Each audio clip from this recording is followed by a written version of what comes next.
আজকে আমরা আলোচনা করব বহুপদীর বাকি সমস্যার সমাধান নিয়ে। এখন দেখো, বহুপদী একটা সমীকরণ। এই সমীকরণের মূলধন নিয়ে কিছু কাজ। এটা একটা সমীকরণ, এটা হচ্ছে বহুপদীর সঙ্গে দ্বিঘাত সমীকরণ, যার মূলধন যে একটা মূল থাকে, যেমন দ্বিঘাত সমীকরণ এর দুইটা মূল হবে। এই যে দুইটা মূল আলফা এবং বিটা, এই দুইটা মূল যদি যোগ করা হয়, তাহলে তার সংক্ষিপ্ত রূপ অর্থাৎ সূত্র অনুসারে হবে মাইনাস বি ভাগ এ। আর যদি মূলগুলো যদি গুণ করা হয় তাহলে হবে সি ভাগ এ।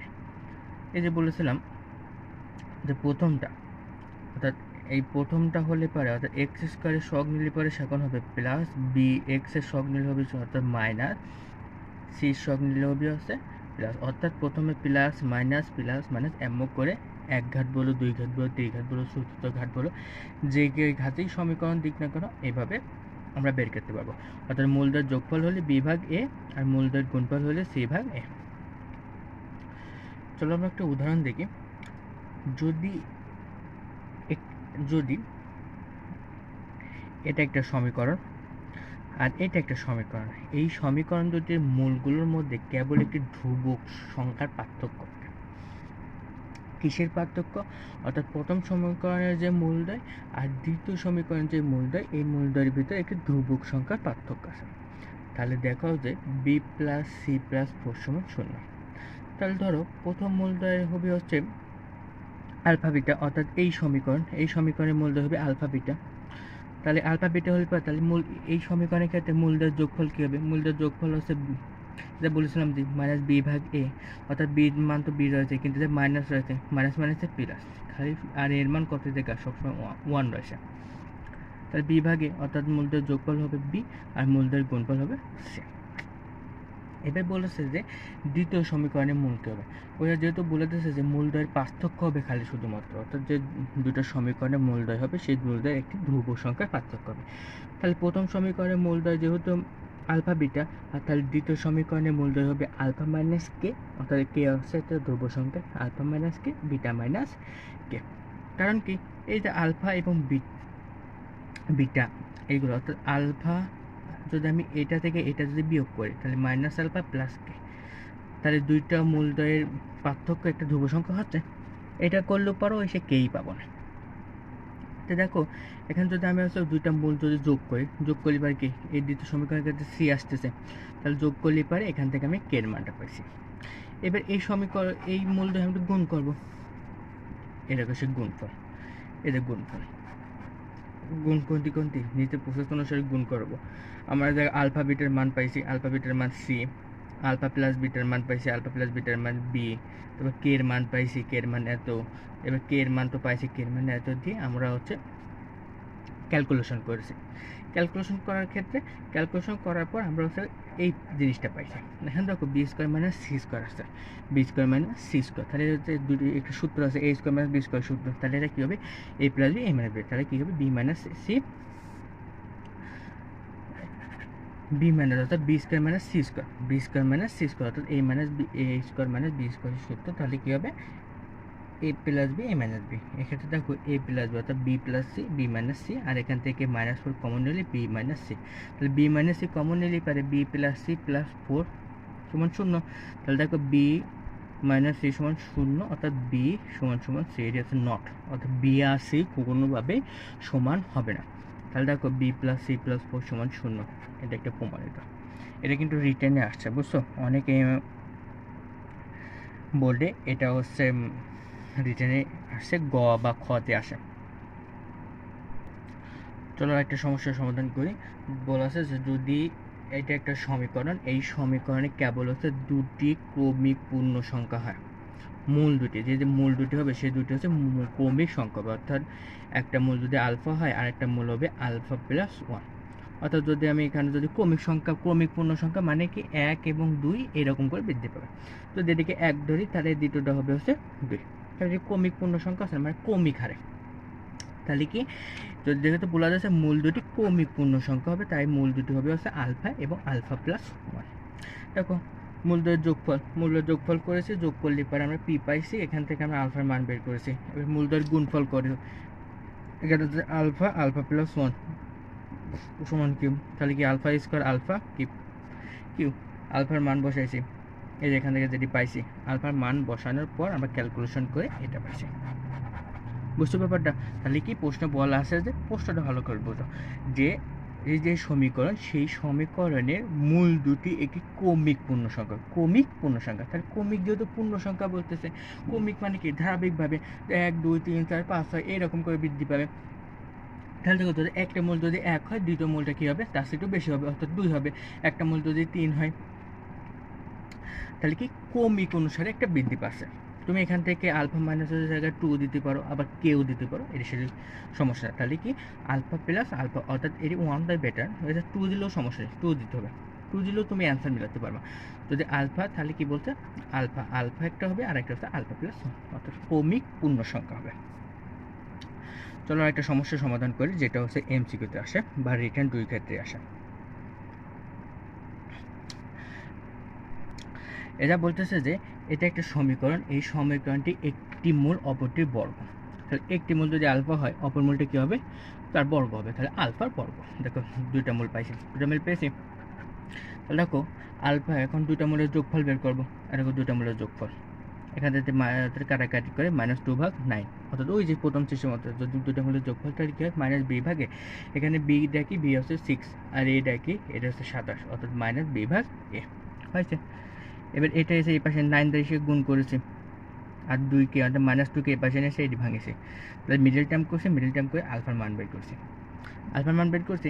এবার আলফার মান যদি -2 ভাগ 3 আর একটা -1 ভাগ 3 আসে, এবার আমরা সমীকরণ দুটি, অর্থাৎ এই যে মূল দুটি গুণ করবো, দুটি মূল গুণ করলে কী হয়েছে, আলফা কিউব হয়েছে। এবার আলফা কিউব সমান কি, ওই জায়গায় বলেছিলাম যে মূল দুই গুণফল গুণ করলে এবার সি ভাগই হয়, এখানে সি সমান কি -b+2 আর এ সমান কি 27। তাহলে দেখো এখানে সি বসেছে, এবার আলফার মান যদি -2/3 বসে, তাহলে ক্যালকুলেশন করি পির মান কত হয়েছে, 6 হয়েছে। কারণ আমাদের একটি মূলক অপর মূলকের বর্গ হলে পির মান কত সেটি নির্ণয় করতে বলেছে। তাহলে আমরা এখানে দেখো, অর্থাৎ আলফার মান এত, আলফার মান যদি একটা বসে -2/3 বসালে পির মান হচ্ছে 6 আসতেছে। এবার আলফার মান যদি এদের এখানে সর্বদা এখানে বসাবো, এই 1 নঙে বসাবো, বুঝলো, সর্বদা এখানে বসাবো। যদি এখানে বসাই, তাহলে যদি -1/3 যদি এখানে বসাই, বসানোর পর -1/3 বসেছি, -1/3 বসে পির মান হচ্ছে -1 হয়েছে। তাহলে কি অ্যান্সার পির মান কত হয়েছে, 6, আর একটা হচ্ছে -1 হয়েছে। বুঝেছো বিষয়টা? এখানে এটা হচ্ছে এমসিকিউতে আসছে, মানে বিশ্ববিদ্যালয় ভর্তি পরীক্ষায় এমসিকিউতে আসছে যে এত একটি সমীকরণ, এই সমীকরণে একটি মূল অপরটির বর্গ হলে পির মান বের করো। তাহলে একটি মূল অপরটির বর্গ মানে কি, একটি মূল যদি আলফা হয়, অপর মূলটি হবে হচ্ছে ওইটারই বর্গ, অর্থাৎ আলফার স্কোয়ার হবে অপর মূলটি। চলো এবার শিখবো আমরা হচ্ছে মূল দ্বারা কীভাবে সমীকরণ গঠন করতে হয়। অর্থাৎ একটি প্রশ্ন বলা থাকবে যে দুটি মূল দেওয়া থাকলো, সেই মূল দ্বারা দুটি মানে একটি সমীকরণ নির্ণয় করতে হবে, সেটা আমরা দেখব। যদি প্রশ্নে যদি দুটি মূল দেওয়া থাকে, সেই সমীকরণ নির্ণয় করার সূত্রটা কি, সমীকরণ নির্ণয় করার সূত্রটা হচ্ছে x² মাইনাস হচ্ছে মূলদ্বয়ের যোগফল গুণ x আর প্লাস মূলদ্বয়ের গুণফল সমান 0। এখানে দেখো উদাহরণের মাধ্যমে আমরা সমীকরণ গঠন করি। এখানে দেখো দুটা মূলদ্বয় আছে, একটা হচ্ছে আলফা প্লাস 1/β, একটা হচ্ছে বিটা প্লাস 1/α। এই মূলদ্বয় দ্বারা একটি সমীকরণ গঠন করতে হবে। এখানে দেখো এই মূলদ্বয় যদি সমীকরণ গঠন করতে, তাহলে আমরা কি বলেছি, এই যে সূত্রে প্রথমে আমার কী লাগবে, এটা হচ্ছে মূলদ্বয় যোগফল, অর্থাৎ যে মূলদ্বয় দেওয়া থাকবে, এই যে মূলদ্বয় দেওয়া আছে, এই মূলদ্বয়ের যোগফল লাগবে আর মূলদ্বয়ের গুণফল লাগবে। তাহলে মূলদ্বয়ের যোগফলটা আমরা বের করি, এই যে মূলদ্বয়ের যোগফলটা বের করতেছি। আর প্রশ্ন হচ্ছে এই যে এই সমীকরণটা দেওয়া আছে x² plus bx plus c, এখান থেকে আমরা আলফা প্লাস বিটার মান বের করছি, আলফা প্লাস বিটার মান, অর্থাৎ মূল এই সমীকরণ যে মূল আমরা যে মানে সমীকরণটা দেওয়া ছিল প্রশ্নে, সেই সমীকরণটার হচ্ছে দুটা মূলের যোগফল -b ভাগে এবং আলফা প্লাস বিটাটা মূলদের গুণফল c ভাগে বের করছি। তো এখন এটা দেখো মূলদের এই যে দুই মূলদের যোগফল বের করছি, দুই যোগফল বের করলে alpha plus beta plus 1 plus alpha beta, অর্থাৎ আলফা বিটা। এক্ষেত্রে আলফা প্লাস বিটা এবং আলফা বিটার মানগুলো বসাচ্ছি, বসে ক্যালকুলেশন করে আমরা এটা পেয়েছি। এবার গুণ করেছি, গুণ করলে পরে আমরা এটা পেয়েছি, গুণ করার পর শেষ পর্যন্ত আমাদের ক্যালকুলেশন করে c+1 তার স্কোয়ার ভাগ হচ্ছে ac আসছে। তো এখন দেখো আমার সমীকরণের নির্ণয়ের যে সূত্রটা ছিল সূত্রটা কি বলেছিল যে সমীকরণের সূত্রটা হবে এক্স স্কোয়ার মাইনাস মূলদ্বয়ের যোগফল গুণ এক্স প্লাস মূলদ্বয়ের গুণফল সমান 0। তাহলে দেখো আমরা মূলদ্বয়ের যোগফলও পাইছি, মূলদ্বয়ের গুণফলও পাইছি। তাহলে এখানে বসাও এক্স স্কোয়ার মাইনাস মূলদ্বয়ের যোগফল এটা এখানে বসেছি, মূলদ্বয়ের গুণফল এখানে বসা, ক্যালকুলেশন করে আবার এটা সমীকরণটা হয়েছে। এটা মূলত হচ্ছে দুটি মূল দ্বারা থাকবে, এই মূল দ্বারা নতুন সমীকরণ গঠন করার সূত্র বা প্রসেস। এবার দেখো দ্বিতীয় আরেকটা কোশ্চেন, সেটা বলতে যে এই যে একটা সমীকরণ, এই সমীকরণটা প্রশ্নে দেওয়া আছে, এটা একটা নিয়ম। এই নিয়মে বলতে সমীকরণের মূল যদি আলফা বিটা হয়, অর্থাৎ এই সমীকরণের মূল যদি আলফা বিটা হলে 1/α 1/β মূল বিশিষ্ট সমীকরণ হবে হচ্ছে এত। অর্থাৎ একটা প্রশ্নে তোমার একটা সমীকরণ দেওয়া থাকবে, সেই সমীকরণের মূলটা থাকবে। এবার তোমাকে বলবে যে পরের যে সমীকরণটা দেওয়া আছে, এই যে এই মূল বিশিষ্ট সমীকরণ কিভাবে নির্ণয় করতে হবে তার একটা শর্টকাট টেকনিক। যেহেতু বলেছে প্রথম যে সমীকরণটা, অর্থাৎ প্রথম যে সমীকরণের মূল হচ্ছে আলফা বিটা এবং দ্বিতীয় সমীকরণের মূল হচ্ছে প্রথম সমীকরণের মূলের উল্টা, দেখেছো উল্টা। তাহলে কি দ্বিতীয় সমীকরণটা কী হবে, শুধুমাত্র হচ্ছে এই যে এ অর্থাৎ এক্সের সহগ আর হচ্ছে ধ্রুবক অর্থাৎ সি, এই দুটো হচ্ছে স্থান পরিবর্তন করবে। দেখো সির জায়গায় হচ্ছে এ আসছে আর এর জায়গায় হচ্ছে সি আসছে। শুধুমাত্র যদি বলে যে যে একটি সমীকরণ দেওয়া হচ্ছে সেই সমীকরণের মূল দেওয়া থাকবে এবং পরবর্তী যে সমীকরণ নির্ণয় করতে হবে তার মূল হবে হচ্ছে পূর্বের সমীকরণের মূলের বিপরীত। তাহলে এই শর্ট টেকনিকটা কাজে করবে। তাহলে দেখো একটা উদাহরণের মাধ্যমে দেখি। উদাহরণে বলা আছে যে 3x² - 5x + 1 0 সমীকরণের মূলদ্বয় হচ্ছে আলফা বিটা। এখন বলতেছে যে এই সমীকরণের মূলদ্বয় আলফা বিটা, আমাকে বলতেছে যে 1/α 1/β মূল বিশিষ্ট সমীকরণটি নির্ণয় করতে। তাহলে দেখো এই সমীকরণ নির্ণয় করতে গেলে আমরা আগে শর্ট টেকনিকটা জেনেছি যে আগের সমীকরণের মূল যদি পরের সমীকরণের মূলের যদি বিপরীত হয় তাহলে সূত্রটা কী হবে, টেকনিকটা কী হবে, যে সির জায়গায় এ দেবে, এর জায়গা সি আসবে। সেক্ষেত্রে দেখো এই যে সির জায়গা হচ্ছে এ যাবে, তাহলে সির জায়গায় এ গেলে তাহলে 3 এই জায়গায় আসতেছে, আর এর জায়গায় সি গেলে পার তাহলে কি 3 জায়গায় 1 যাচ্ছে, 1 তো ওরা দেওয়া লাগে, তাহলে অ্যান্সারটা হবে এটি x² - 5x + 3 সমান অ্যান্সার। এটি হচ্ছে মূলত হচ্ছে শর্টকাট টেকনিক, অর্থাৎ প্রশ্ন দেখে অ্যান্সার বলা যায়। চলো এবার ওই যে শর্টকাট টেকনিকটা দেখলাম সেটা হচ্ছে বিশ্ববিদ্যালয়ে একটা কোশ্চেন আছে, সেই কোশ্চেন আলোকে আমরা সমাধান করার চেষ্টা করি। এখানে একটা সমীকরণ আছে, সেটা হচ্ছে x² - 5x + c একটি সমীকরণ যার মূল হচ্ছে 2 ও 3। এবার বলছে 1/2 এবং 1/3 মূল বিশিষ্ট সমীকরণটি নির্ণয় করো। কোনো ঘাবড়ানোর বিষয় না, যে বলতেছে যে আমরা ওই জায়গায় আলফা বিটা ছিল এখানে তো সংখ্যা দিয়ে দিয়েছে, কিন্তু দেখো সংখ্যা দিকে যাই দিক, কিন্তু তোমাকে এটা দেখো পূর্বের যে সমীকরণটা, পূর্বের যে মূল ছিল দ্বিতীয় সমীকরণ নির্ণয় করতে তার মূল হয়েছে পূর্বে মূলের মানে বিপরীত, পূর্ব মূলের বিপরীত, অর্থাৎ আলফা আগে ছিল হচ্ছে 1 আলফা বিটা, এখন ওই এই জায়গায় হচ্ছে 1/2 জায়গায় কি -1/α 1/β। তাহলে দেখো ওই আগের নিয়মটা সেম, তাহলে কী হবে, এই যে দ্বিতীয় যে সমীকরণটা আমি নির্ণয় করবো সেই ক্ষেত্রে কী হবে, যে সির জায়গায় এ যাবে, অর্থাৎ সির জায়গায় এ যাবে, এর জায়গায় সি যাবে। এখানে দেখো সির জায়গায় এ আসবে, তাহলে এ 1 আসে, তাহলে সির জায়গায় যদি যায় তাহলে 1 এখানে আসছে, আর যদি এর জায়গায় যদি সি যায় তাহলে 6 হচ্ছে x² সহগ হয়ে যাবে। এটাই মূলত হচ্ছে অ্যান্সার। কোনো ঘাবড়ানোর বিষয় না, যে এই জায়গায় বলতেছে যে প্রথম সমীকরণের মূল হচ্ছে 2 3 আছে আর দ্বিতীয় সমীকরণের মূল হচ্ছে 1/2 1/3, অর্থাৎ প্রথম সমীকরণের মূলের বিপরীত।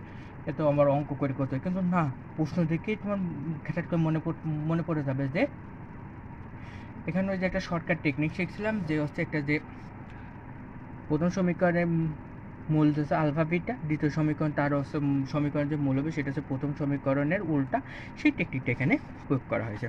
বুঝেছো বিষয়টা? এবার চলো একটা সমীকরণ গঠন করি, সেটা হচ্ছে 1 - i মূল বিশিষ্ট দ্বিঘাত সমীকরণ নির্ণয় করো। এখানে দেখো মূল কিন্তু একটা দেওয়া রয়েছে, তুমি কি এখানে খেয়াল করেছো, মূল কিন্তু একটা না, এখানে মূল কিন্তু 2টা দেওয়া আছে। কারণ কি, এই যে -i এটা সাধারণত হচ্ছে জটিল জটিল মূল, বুঝেছো? এই জটিল মূলের একটি অনুবন্ধী মূল থাকে, সেটা কি, যদি এই যে আয়ের আগে যদি অর্থাৎ একটা দেওয়া থাকে, অর্থাৎ 1 - আই দেওয়া থাকে, আয়ের আগের যদি যে চিহ্ন হবে সেই বিপরীত চিহ্ন বিশিষ্ট আরেকটা মান হবে, সেটা কি 1 + আই। এটা হচ্ছে পরস্পরের হচ্ছে জটিল মূল। ঠিক আছে, দেখো একটা মূল 1 - আই দেওয়া রয়েছে, তাহলে আরেকটা মূল কী হবে, সেটা হচ্ছে 1 + আই, 1 + আই, অর্থাৎ দুইটি মূল। তাহলে কি দুটি মূল পাওয়া গেছে, একটা 1 - আই আর একটা 1 + আই। তাহলে আমরা কি করবো, এখানে হচ্ছে সমীকরণ রেখে দেখি মূলদ্বয়ের যোগফল, এরকম মূলদ্বয়ের যোগফল বের করেছি, এবার মূলদ্বয়ের গুণফল। মূলদ্বয়ের যোগফল কি, যোগ করলে পার হচ্ছে আই কাটি গেছে, তাহলে হচ্ছে -2x। এবার মূলদ্বয়ের গুণ কি, 1 - আই আর হচ্ছে 1 + আই যদি গুণ করি তাহলে কি 1 a² - b² সূত্র হচ্ছে, তাহলে -i², আর i² মান হবে হচ্ছে -1, এটি মনে রাখবা। i² মান, এই যে i² মান হবে কত, -1, তাহলে -1 হলে তাহলে কি 1 + 1 = 2 আছে না, এরকম 2।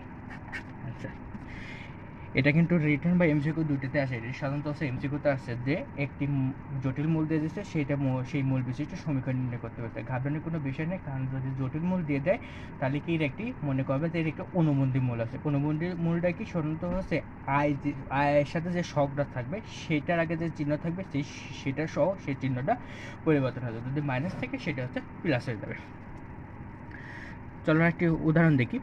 সেই উদাহরণটা হচ্ছে কোনো দ্বিঘাত সমীকরণ একটি মূল 1/1 + আই হলে সমীকরণটা কী। এখানে দেখো বলে দিচ্ছে যে 1/1 + আই, কিন্তু এইভাবে তো আর অঙ্ক করা যাবে না, এই মূলটাকে আমাকে মডিফাই করতে হবে। সাধারণত আমাকে কোনোভাবেই আমাকে এটাকে 1 + আই বি আকারে প্রকাশ করতে হবে, 1 ভাগ হবে না। তাহলে 1 + আই বি আকারে প্রকাশ করতে গেলে দেখো আমার নিচে যে 1 + আই আছে এটাকে আমাকে ভ্যানিশ করতে হবে। তাহলে দেখো এটাকে ভ্যানিশ করতে গেলে আমাকে কী করতে হবে, আমাকে করতে হবে যে বিপরীত চিহ্ন বিশিষ্ট একটি কোনো সংখ্যা দ্বারা উপর নিচকে, মানে নিচে যেটা থাকবে 1 নিচে যেটা আছে সেটার বিপরীত চিহ্ন দ্বারা উপর নিচে গুণ করতে হবে। তাহলে নিচে যেহেতু 1 এর নিচে যেহেতু 1 + আই আছে, তাহলে এর বিপরীত চিহ্নটা কী হবে, 1 - আই। এই 1 - আই দ্বারা উভয় পক্ষকে উপর নিচে গুণ করতে হবে।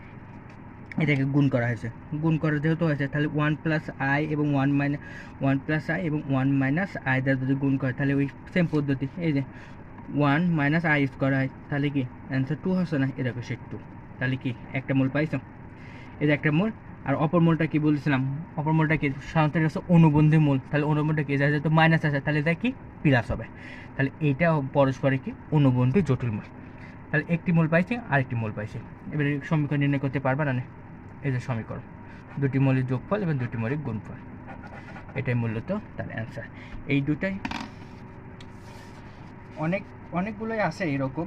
তো এইগুলো মানে প্রসেসটা তুমি যদি মনে রাখতে পারো তাহলে যেখানে যে এমসিকিউগুলো দেখলে বা রিটার্ন দেখলে তোমার কখনো পারবে না। অর্থাৎ তোমাকে মনে রাখতে হবে যে আই বিশিষ্ট কোনো মূল দেওয়া থাকলে মনে রাখবা যে এটার একটি জটিল মূল অবশ্যই আছে। চলো একটা উদাহরণ দেখি, যে একটি সমীকরণ দেওয়া আছে, এই সমীকরণটা দেওয়া আছে, এই সমীকরণ মূলদ্বয় আলফা বিটা হলে আলফা প্লাস বিটা এবং আলফা বিটা মূলটি বিশিষ্ট সমীকরণ নির্ণয় করো। তাহলে এই মূল বিশিষ্ট সমীকরণ নির্ণয় করতে এই মূলের যোগফল আর গুণফল লাগবে। তাহলে দেখো প্রথম সমীকরণে মূলদ্বয় যেহেতু আলফা বিটা রয়েছে, প্রথম সময় আলফা বিটা থাকলে পারে মূলদ্বয়ের যোগফল আগে বের করে নেবো। মূলদ্বয়ের যোগফল যদি হয় তাহলে হচ্ছে আলফা প্লাস বিটা সমান 2 আর আলফা বিটার সমান হচ্ছে 3। এবার কী করবো, সেম প্রসেসে মূলদ্বয়ের যোগফল বসাবো। কারণ কি, কোন দুটি মূলদ্বয়ের যোগফল বসাবো, যে মূল দ্বারা হচ্ছে সমীকরণ গঠন করতে বলেছে, যে দুটি মূল দ্বারা সমীকরণ গঠন করতে বলেছে সেই দুটি মূলের যোগফল নির্ণয় করবে। এই যে দুইটি মূলের যোগফল আর এখানে হচ্ছে দুইটি মূলের গুণফল। দুটি মূলের যোগফল যদি বের করেছে আলফা প্লাস বিটা এবং আলফা বিটা, তাহলে দেখো 2 আর 3 হচ্ছে 5 হয়, আর হচ্ছে আর আলফা প্লাস বিটা এবং আলফা বিটা গুণ করলে বা 3 × 6 হয়। এটা মূলত হচ্ছে এমসিকিউতে আসছে, কোনো ঘাবড়ানোর বিষয় নেই। অ্যান্সার দেখে অর্থাৎ কোশ্চিন দেখে তুমি অ্যান্সার করতে পারবে। যদি বলা থাকে যে এত মূল বিশিষ্ট সমীকরণ হলে পরে আলফা প্লাস বিটা এবং আলফা বিটার বিশিষ্ট সমীকরণ নির্ণয় করো, তাহলে কি সমীকরণ নির্ণয় করো। এক্ষেত্রে তুমি প্রথম সমীকরণে আলফা প্লাস বিটা মূলদ্বয়ের যোগফল এবং মূলদ্বয়ের গুণফল আলফা বিটার মানটা বের করে নিবা, মানে বের করে নিই। এবার সেই দুটো যোগ করে দিলে তুমি অ্যান্সার পেয়ে যাবে। এবার আসো দ্বিতীয় আরেকটা নিয়ম, সেটা বলছে যে এই যে একটা সমীকরণ, এই সমীকরণের মূল যদি আলফা এবং বিটা হলে, এবার আসো আগে বলছিলাম আলফা এবং বিটা আর দ্বিতীয় সমীকরণ যে মূল হবে সেটা হচ্ছে প্রথম সমীকরণ মূল দিকে হচ্ছে বিপরীত। এবারে আছে দ্বিতীয় সমীকরণের যে মূল হবে সেটা হচ্ছে প্রথম সমীকরণের মূলের বিপরীত হবে আর হচ্ছে নেগেটিভ চিহ্ন বিশিষ্ট। কী চিহ্ন বিশিষ্ট? নেগেটিভ চিহ্ন বিশিষ্ট। তাহলে সেই ক্ষেত্রে হবে এখানে দুটো শর্ত প্রয়োগ করতে হবে। একটা হচ্ছে যে আলফা, এই যে আগে পড়েছিলাম হচ্ছে যদি নেগেটিভ চিহ্ন যদি না থাকে, যদি প্রথম সমীকরণের যে মূলদ্বয় দ্বিতীয় সমীকরণ মূলদ্বয়ের যদি বিপরীত হয়, তাহলে আমরা সেই সমীকরণটা পাইছিলাম হচ্ছে cx² plus bx plus a সমান সমান 0। কিন্তু এখানে দুটো শর্ত প্রয়োগ করতে হবে। একটা হচ্ছে ওই বিপরীত চিহ্নের জন্য একটা শর্ত, আর একটা হচ্ছে নেগেটিভ চিহ্নের জন্য একটা শর্ত। তাহলে সেই সমীকরণটা কী হবে? বিপরীত চিহ্নের জন্য সমীকরণটা হবে হচ্ছে বিপরীতে মানে মূলদ্বয় বিপরীতের জন্য সমীকরণটা হবে হচ্ছে cx² plus bx plus a। কিন্তু এটা যেহেতু নেগেটিভ রয়েছে, তাহলে যে এক্স, এই যে এক্স, এই এক্সের আগে মাইনাস চিহ্ন হয়ে যাবে। কী হয়ে যাবে? এক্সের আগে মাইনাস চিহ্ন হয়ে যাবে। তুমি সর্বদা মনে রাখবে এক্সের আগে মাইনাস চিহ্ন মানে হচ্ছে এক্সের যে শক থাকবে এক্সের আগে মাইনাস চিহ্ন হয়ে যাবে। আচ্ছা, এবার উদাহরণের মাধ্যমে বিষয়টা ক্লিয়ার করি। তো দেখো এই যে সমীকরণ, এই সমীকরণের মূলটা দেওয়া আছে আলফা বিটা, কিন্তু পরের সমীকরণ নির্ণয় করতে বলা হচ্ছে যে 1 ভাগ আলফা এবং 1 মাইনাস 1 ভাগ বিটা এর কী বলছে সমীকরণ নির্ণয় করো। তো এখন দেখো সমীকরণ যেহেতু নির্ণয় করতে হবে, যেহেতু আমরা যে পড়েছিলাম যে প্রথম সমীকরণ মূলদ্বয় দ্বিতীয় সমীকরণ, প্রথম সমীকরণের মূলদ্বয় যদি মূলদ্বয়ের বিপরীত যদি দ্বিতীয় সমীকরণের মূল হয়, তাহলে কী প্রসেস ছিল? ওই যে সির জায়গায় এর জায়গায় সি যাবে, কিন্তু এই জায়গায় মাইনাস চিহ্ন আছে, সেক্ষেত্রে কী হবে? এক্সের আগে যে শক চিহ্নটা আছে সেই চিহ্নটা হচ্ছে পরিবর্তন হয়ে যাবে। তো এখানে দেখো 2x² প্লাস 3x প্লাস 1 এখানে যে সমীকরণ আছে, তাহলে কি একের 2-এর জায়গায় 1 যাবে, 1-এর জায়গায় 2 যাবে। দেখো 2-এর জায়গায় 1 গেছে, তাহলে কি x² প্লাস এদের হওয়ার কথা কি ছিল? কি x² প্লাস 3x প্লাস 2 সমান 0। কিন্তু এই জায়গায় যে নেগেটিভ চিহ্ন আছে বলে সেক্ষেত্রে যে এক্সের আগে যে শকটা, সেই যে চিহ্নটা, সেই চিহ্নটা পরিবর্তন হয়ে গেছে। সেই চিহ্নটা পরিবর্তন হয়েছে যে x² মাইনাস 3x প্লাস 2 এর অ্যান্সার। আর যদি মনে করো আমি হচ্ছে খোলাভাবে মানে লিখিতভাবে লিখবো, সেক্ষেত্রে এই যে প্রথম সমীকরণের হচ্ছে আলফা প্লাস বিটার মান বের করবা এবং আলফা বিটার মান বের করে নিয়ে এবার হচ্ছে এই দুটি সমীকরণের যোগফল এবং গুণফল বের করলে পর দেখবা সেম অ্যান্সার আসবে। এটা হচ্ছে রিটেন নিয়ম আর এটা হচ্ছে শর্টকাট নিয়ম। যে কোনো যে দুইটাই তোমার ভালো লাগে সেটা মুখস্থ রাখতে পারো। চলো আরেকটা নিয়ম, সেটা হচ্ছে এই যে একটি সমীকরণ, এই সমীকরণের মূলদয় হচ্ছে আলফা বিটা। সমীকরণের মূলদয় কি? সমীকরণের মূলদয় হচ্ছে আলফা বিটা, কিন্তু দ্বিতীয় যে সমীকরণ নির্ণয় করো সেটা হচ্ছে মাইনাস আলফা মাইনাস বিটা মূলদয়ের সমীকরণ নির্ণয় করতে হবে। সেক্ষেত্রে সমীকরণ নির্ণয়ের ক্ষেত্রে কি দেখো এই জায়গায় কোনো উল্টো নাই, অর্থাৎ দ্বিতীয় যে সমীকরণ সেটা কিন্তু 1 ভাগ নাই। তাহলে কি সবগুলো খালি সেম থাকবে। কি থাকবে? সবগুলো সেম থাকবে, অর্থাৎ ax² প্লাস bx সমান c সবগুলো সেম থাকবে দ্বিতীয় যে সমীকরণ নির্ণয় করবা, কিন্তু শুধুমাত্র এই যে মাইনাস হওয়ার কারণে এক্সের আগে একটা মাইনাস চিহ্ন হবে। বুঝছো বিষয়টা? দেখো উদাহরণের মাধ্যমে দেখি, যদি আলফা বিটার সমীকরণ এত এর মূল হয়, তবে মাইনাস আলফা এবং মাইনাস বিটা মূল বিশিষ্ট সমীকরণ কি? তোমাকে আগে বলেছিলাম যেহেতু আলফা বিটা এটি 1 ভাগ নাই, তাহলে কি করতে হবে? সবগুলো সেম থাকবে, শুধুমাত্র যে এক্সের আগে কি হবে? মাইনাস চিহ্ন হবে। তাহলে দেখো সবগুলো same, x² minus x plus 2, শুধুমাত্র কি পরিবর্তন হয়েছে সেটা হচ্ছে এক্সের আগে প্লাস চিহ্ন ছিল, এই জায়গায় এক্সের আগে মাইনাস চিহ্ন আছে। কারণ কি এই জায়গায় যাচ্ছে দ্বিতীয় যে সমীকরণের মূল, সেই মূলের হচ্ছে আগে হচ্ছে মাইনাস চিহ্ন বিশিষ্ট আছে, সেই ক্ষেত্রে এক্সের আগে এই চিহ্নটা পরিবর্তন হয়ে গেছে। বুঝেছো বিষয়টা? এখানে কিন্তু 1 ভাগ নাই, সেই জন্য হচ্ছে এই সি আর এ হচ্ছে জায়গা পরিবর্তন করে নেয়, সবগুলো সেম, শুধুমাত্র হচ্ছে মাইনাসের কারণে এক্সের আগে যে চিহ্নটা সেটা পরিবর্তন হয়েছে। এখন একটি খুব ইম্পর্টেন্ট একটা জিনিস শিখবো, সেটা হচ্ছে যে একটি সমীকরণের যে মূলদয় থাকে, যে একটি সমীকরণের মূলদয় আছে, পরবর্তী একটি সমীকরণ নির্ণয় করতে বলে, সেখানে বলা আছে যে পূর্বে যে সমীকরণের মূল আছে সেখান থেকে মানে ধরো 2 কম বা 2 বেশি এরকম সমীকরণ মূলদয় বিশিষ্ট সমীকরণ নির্ণয় করার জন্য আমরা দুইটা সূত্র দেখব। সেটা হচ্ছে যে এখানে বলা হয়েছে যে এই যে একটা মূল, এটা একটা সমীকরণ, এই সমীকরণের মূল হচ্ছে আলফা বিটা। এবার দ্বিতীয় সমীকরণ নির্ণয় ক্ষেত্রে বলা হয়েছে যে আলফা এবং অর্থাৎ দ্বিতীয় সমীকরণ নির্ণয় করার ক্ষেত্রে বলা হয়েছে তাদের মূলের একটি কন্ডিশন দেওয়া আছে, সেই কন্ডিশনটা হচ্ছে ওই পূর্বের যে মূল সেই মূল থেকে এম পরিমাণ কম হবে। প্রত্যেকটা মূল হচ্ছে এম পরিমাণ কম মূল বিশিষ্ট সমীকরণ নির্ণয় করতে। সেক্ষেত্রে শর্টকাট নিয়ম হবে হচ্ছে, যেহেতু এই যে দ্বিতীয় সমীকরণের যে মূল সেটা হচ্ছে প্রথম সমীকরণ মূলের এম পরিমাণ কম, তাই দ্বিতীয় সমীকরণের দ্বিতীয় যে সমীকরণ সেই দ্বিতীয় সমীকরণটা হবে হচ্ছে যে এই যে প্রথম সমীকরণ এই X square plus B X plus C, এক্ষেত্রে যে এক্স এই যে এক্সগুলো আছে এই এক্সের মানটা এক্সের পরিমাণটা হবে হচ্ছে এই যে যেহেতু দ্বিতীয় সমীকরণের মূল হচ্ছে এম পরিমাণ কম, আর এই দ্বিতীয় সমীকরণ অর্থাৎ দ্বিতীয় সমীকরণের মূল হচ্ছে প্রথম সমীকরণ মূলের হচ্ছে এম পরিমাণ কম, তাই দ্বিতীয় সমীকরণের এক্সের সাথে এই এমটা কী হবে যোগ করতে হবে। এটাকে এমটা যোগ করা হয়েছে, যোগ করে ক্যালকুলেশন করলে পারে তোমার দ্বিতীয় সমীকরণটা পেয়ে যাবে। এবার দেখো আরেকটা প্রসেস, সেটা হচ্ছে যে এই যে বলা আছে যে এই যে একটা সমীকরণ, এই সমীকরণ মূল হচ্ছে আলফা এবং বিটা। এই দ্বিতীয় যে সমীকরণ নির্ণয় করতে বলা হয়েছে, কন্ডিশন দিয়েছে যে দ্বিতীয় সমীকরণ প্রথম সমীকরণ মূলে এম পরিমাণ বেশি, যেহেতু দ্বিতীয় সমীকরণের হচ্ছে মূল হচ্ছে প্রথম সমীকরণ মূলের হচ্ছে এম পরিমাণ বেশি, তাই দ্বিতীয় সমীকরণটা কী হবে, দ্বিতীয় সমীকরণ শর্টে 1/প্রসেস কত পরিমাণ মূল বেশি বা কম হলো সেই পরিমাণটা হবে হচ্ছে প্রথম সমীকরণের এক্সের সাথে যোগ আর বিয়োগ। যেহেতু এই জায়গা হচ্ছে এম পরিমাণ হচ্ছে বেশি, তাই হচ্ছে এক্সের সাথে এক্স থেকে ওই এম পরিমাণ যত পরিমাণ বেশি হয়েছে তা হচ্ছে বিয়োগ করা হয়েছে। আর এক্ষেত্রে হচ্ছে এম পরিমাণ কম হয়েছে, কম যেহেতু হয়েছে তাহলে ওই দ্বিতীয় সমীকরণের মূলটার দ্বিতীয় সমীকরণ নির্ণয়ের ক্ষেত্রে প্রথম সমীকরণ এক্সের সাথে ওই এম পরিমাণটা কী হয়েছে বৃদ্ধি করা হয়েছে, বৃদ্ধি করে ক্যালকুলেশন করা হয়েছে, সেক্ষেত্রে অ্যান্সার চলে আসবে। বুঝেছো বিষয়টা? এটা খালি দুইটা প্রসেস মনে রাখবো, সেটা হচ্ছে যে যদি মূল বলে যে এম পরিমাণ কম হয়েছে, এম পরিমাণ কম অর্থাৎ আগের মূলের থেকে এম পরিমাণ কম, তাহলে হচ্ছে এই যে এক্সের সাথে এক্সের যে মানগুলো আছে এক্সের সাথে ওই এম পরিমাণ কম মূলটাকে যোগ করতে হবে।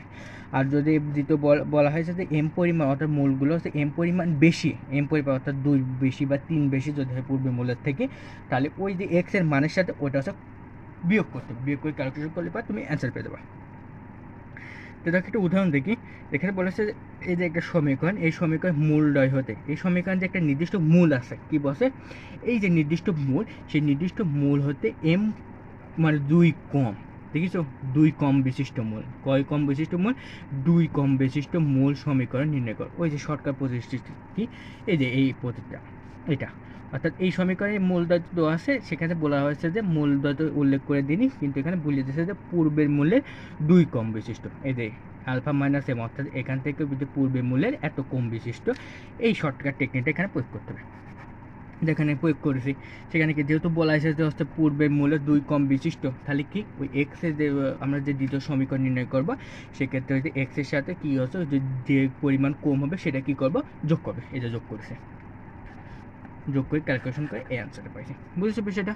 এবার দ্বিতীয় যে একটা আছে সেটা দেখো, এই যে একটা সমীকরণ, এই সমীকরণে ডাইরেক্টলি বলে দিচ্ছে যে দুইটি মূল হচ্ছে আলফা বিটা, দুইটি মূল আলফা বিটা বলে দিচ্ছে।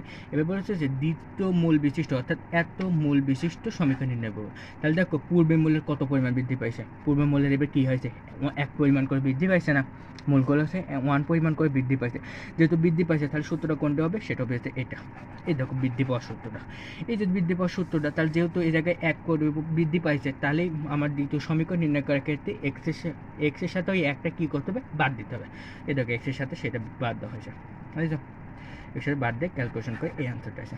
বুঝেছো বিষয়টা? মনে রাখবা, শুধুমাত্র মনে রাখবা যে যদি বলা হয় যে পূর্বের মূল থেকে এত কম, তাহলে মানে দ্বিতীয় সমীকরণ নির্ণয় করার ক্ষেত্রে ওই এক্সের সাথে ওটা হচ্ছে কী বলছে কম বললে পারে যোগ করতে হবে, যে পরিমাণ কম হবে সেটা যোগ করতে হবে। আর যদি বলা যায় মূলদ্বয় থেকে এত পরিমাণ বেশি, তাহলে হচ্ছে ওই যে দ্বিতীয় সমীকরণ নির্ণয় করার ক্ষেত্রে ওই যে পরিমাণটা বেশি হয়েছিল সেটা কী করতে হবে বিয়োগ করতে হবে। চলো এখন একটা রুয়েটের অঙ্ক সলভ করি। সে অঙ্কটা ছিল যে X square plus B X plus C সমান 0 সমীকরণের মূলদ্বয় আলফা বিটা হলে প্রমাণ করো যে এ আলফা প্লাস বি তার 1/2 প্লাস এ বিটা প্লাস বি 1/2 সমান এত, বি স্কোয়ার মাইনাস 2ac ভাগ এ স্কোয়ার সি স্কোয়ার। এটা হচ্ছে রুয়েটের কোশ্চেন। রুয়েটে এই কোশ্চেনটা রিটেনে আসছিল যত সম্ভব। এই কোশ্চেনে যেহেতু আমাকে একটা সমীকরণ দেওয়া আছে, সেই সমীকরণের মধ্যে মূলদ্বয় দেওয়া আছে, তাহলে আমি সমীকরণের মূলদ্বয় হচ্ছে যোগফল এবং গুণফল বের করবো। এটা যোগফল এবং গুণফল বের করেছে। এক্ষেত্রে দেখো এই যে alpha plus beta minus B ভাগ এ, এর সাথে গুণ করেছে, দেখো এর সাথে গুণ করে এ আলফা প্লাস এ বিটা সমান হচ্ছে মাইনাস বি বের করেছে। বুঝেছো বিষয়টা? এবার দেখো আমরা লেফট হ্যান্ড সাইডটা এ পাশে তুলেছি। এবার লেফট হ্যান্ড সাইডটা তুলে দেখো তো এ আলফা প্লাস বিটার একটা মান আছে, কোনটা থেকে আমরা মান পাইছি ই দেখো এখানে এ আলফা, এ যদি মাইনাস বি এই পাশে নিয়ে আসে তাহলে প্লাস বিটা হয়ে গেল, তাহলে এটা তাহলে মাইনাস এ বিটা এই পাশে চলে গেল, তাহলে কি এ আলফা প্লাস বি এর একটা মান পাইছি, আর এই 1/2 মানে কি 1 ভাগ হবে, 1 ভাগ, তাহলে কি এ আলফা প্লাস বিটার একটা মান পাইছি, সেমভাবে এ বিটা প্লাস বি এর একটা মান পাইছি। পার এবার দেখো বর্গ করেছে, বর্গ করলে 1 ভাগ এ আলফা স্কোয়ার এ স্কোয়ার বিটা স্কোয়ার প্লাস 1 ভাগ এ স্কোয়ার আলফা স্কোয়ার হয়েছে। এবার লসাগু করো, লসাগু করলে কী হবে, A square alpha square plus beta square বলি পারে। দেখো এই তো কাটা যাচ্ছে, তাহলে উপরে থাকে কি alpha square plus beta square, এটা হচ্ছে এ স্কোয়ার প্লাস বি স্কোয়ারের সূত্র, A square plus B square সূত্র হবে হচ্ছে A square plus B square সমান A plus B whole square minus 2ab। ঠিক আছে, তো দেখো alpha plus B square minus 2 alpha beta হয়েছে। এবারে এ স্কোয়ার, এ দেখো আলফা বিটা তার হোল স্কোয়ার। এবার দেখো আলফা প্লাস বিটার মান এখানে বসাইছি, আলফা বিটার মান এখানে বসাইছি। এবার নিচে আছে এ স্কোয়ার তন্ময় থাকবে এবং আলফা বিটার মান এখানে বসেছে, বসা ক্যালকুলেশন করলে দেখো তো বি স্কোয়ার মাইনাস 2ac ভাগ এ স্কোয়ার এবং সি স্কোয়ার, দেখো ক্যালকুলেশন করছি, এই মানগুলো বসা নিয়ে এখানে ক্যালকুলেশন করে বি স্কোয়ার মাইনাস 2ac ভাগ হচ্ছে এ স্কোয়ার সি স্কোয়ার, দুই পাশে মিলে গেছে। বুঝেছো বিষয়টা? এটা কিন্তু রুয়েটের আছে, রিটেন কোশ্চেন আসছিল যে একটা একটা সমীকরণে আলফা বিটার মান আলফা বিটা দেওয়া ছিল, সেখানে সমীকরণ থেকে আলফা প্লাস বিটা এবং আলফা বিটার মান বের করা হয়েছে, এবার দুই সাইডকে প্রমাণ করা হয়েছে, এই পদ্ধতিতে এখানে প্রমাণ করা হয়।